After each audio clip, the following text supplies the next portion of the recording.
sais pas comment faire. Tiens, je vais appeler le vieux, je vais voir ce qu'il propose. Allô? Salut vieux, comment ça va? Bah ça va mon gros et toi? Bah ça va, ça va. J'essaie de travailler sur la présentation du lycée général pour les portes ouvertes. Tu as commencé quelque chose là? Bah mais il y a quand même un max de trucs à dire quoi. Moi j'avoue que je sais pas vraiment par où commencer. Ouais, tu peux commencer par leur dire que les maths c'est plus obligatoire en première. Mais sérieusement, le plus important c'est qu'avec le nouveau bac, tu peux choisir tes spé. Ah c'est vrai qu'avec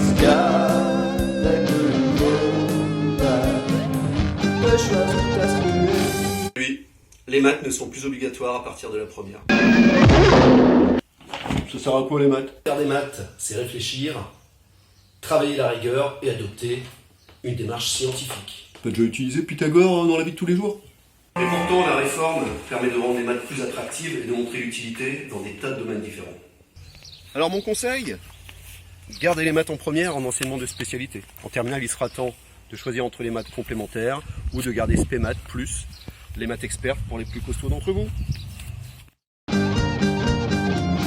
Contrairement aux mathématiques, l'histoire-géographie fait partie du tronc commun à l'enseignement. À raison de 3 heures par semaine, nous étudierons l'histoire de la France et de l'Europe, de la Révolution française jusqu'à la Première Guerre mondiale. En géographie, nous voyagerons aux 4 coins du monde pour découvrir des phénomènes géographiques variés, des États-Unis à Mumbai, en passant par Singapour et l'Afrique. Parlons maintenant de la spécialité Histoire, Géographie, Géopolitique, Sciences politiques.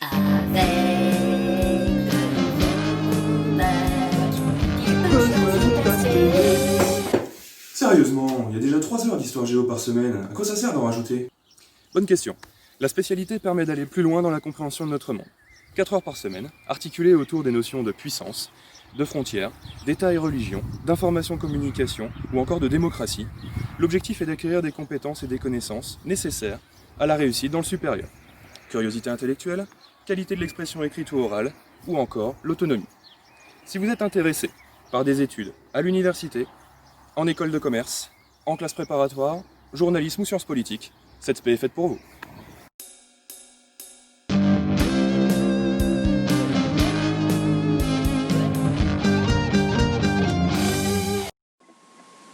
Bonjour, je suis Madame Persman, professeure de sciences économiques et sociales. Tu as découvert, en seconde générale, les SES. Et peut-être tu t'intéresses à l'actualité. Tu es curieux du monde qui t'entoure. Tu te poses des questions sur la crise économique, la récession, la précarité. Pourquoi dit-on que le pouvoir d'achat diminue? C'est quoi le chômage partiel? Et à quoi sert l'épargne? Bref, tu aimerais comprendre les phénomènes économiques et sociaux contemporains. Les SES reposent sur 3 disciplines, la science économique, la sociologie et la science politique. On aborde des sujets très variés. Les SES te préparent aussi aux études supérieures, les classes préparatoires, en commerce par exemple, l'université, les études de droit, les écoles spécialisées en commerce, en journalisme ou encore dans le social, mais aussi des BTS et des IUT.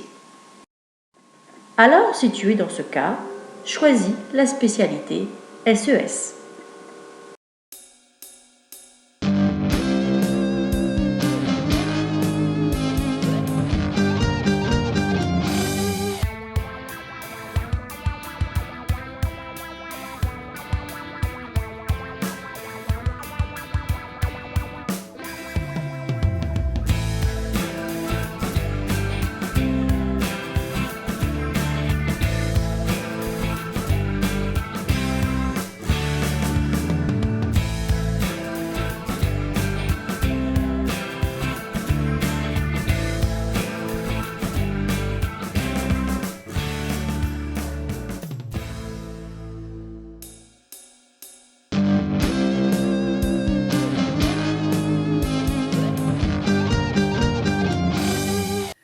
Ouverture en première de l'enseignement de spécialité LCA, langue et culture de l'Antiquité.